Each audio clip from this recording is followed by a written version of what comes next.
Joining us now is Tammy Bruce, independent Women's Voice president and Fox News contributor. Tammy? Good morning.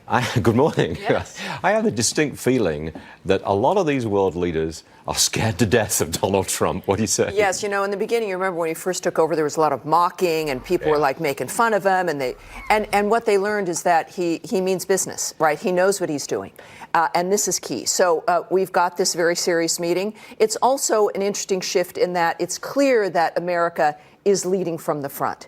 This is no more about waiting for America to see how America is going to respond to the rest of the world.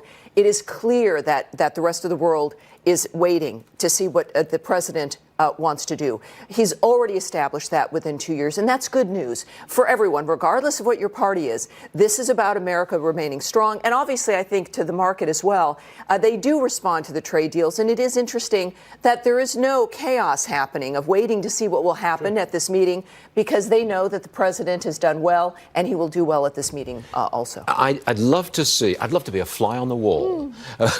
We all would at these things. Yeah. But when he meets with Angela Merkel, for example, I mean, they don't get along, and Mr. Trump is a vigorous critic of the Europeans. Sure. I'd love to see how that works out. What are they Well, going to say to each other? this is not about and Theresa May friendship. as well. Right. This is not, Match.com. This is about getting business done and serious management and governance. And also, I think that people like Angela Merkel and Theresa May know that this is good for them, because it's pushing them to be better leaders.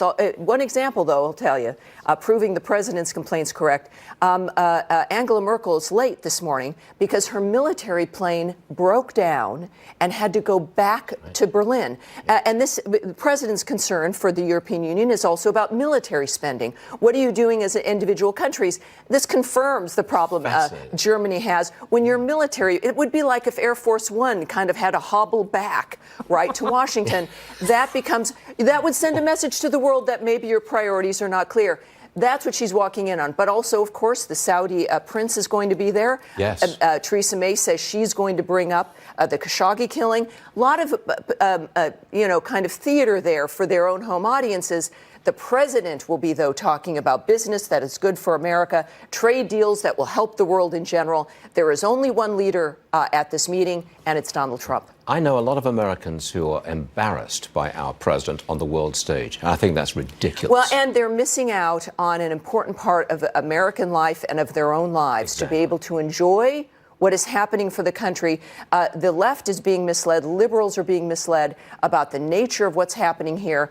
And it's something that we can all enjoy. We all benefit from. And it's a shame that they can't enjoy it at this point. You know, you are an original thinker. That's a compliment. Well, I'm an Americanist. And if you're an Americanist, there's a lot to be critical of these days. The president, of course, by the way, with this new NAFTA deal, the new trade deal between Canada and Mexico, that has to be ratified by both chambers. Mm-hmm. And this is the issue here now is going to be Nancy Pelosi, and if the Democrats will step up and do what's right for this country in making this, being able to have this go through both chambers smoothly. Senator Elizabeth Warren says she opposes it. The deal that we've struck with the new NAFTA, USMCA, she doesn't like it. Well, union members are going to find out who their friend is at this point, and it's certainly not the Democrats. Fair point. I believe we're on the left-hand side of your screen, everyone. I think we're seeing various world leaders arrive for the official opening ceremony. And they're going to then take their positions in this group photo that comes up.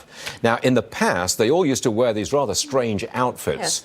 Yes. And in the past, the President of the United States, at the time of Barack Obama, would wave.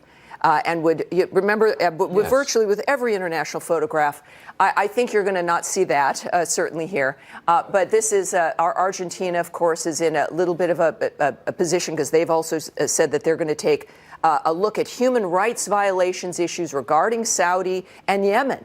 So there's a lot of tension between all of these individuals. We'll see if Angela Merkel makes it for the picture.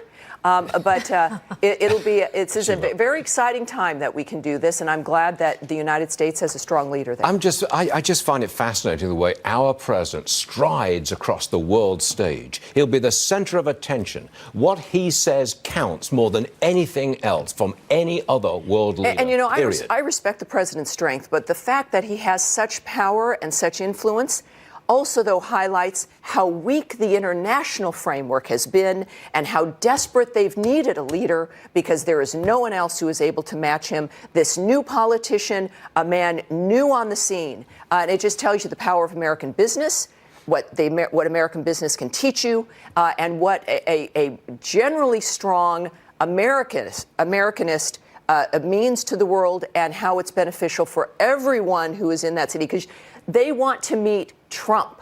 They're not sitting there thinking, oh, we get to meet Theresa May. Nobody's thinking that right now. They're not all excited about Angela being there, maybe at some point when her plane gets back up. They want to meet Donald Trump. And there's a reason for that. It's exciting, and we're all going to be better off. And then we'll see, again, when he gets home, what we get next year. Stay there for a second, please.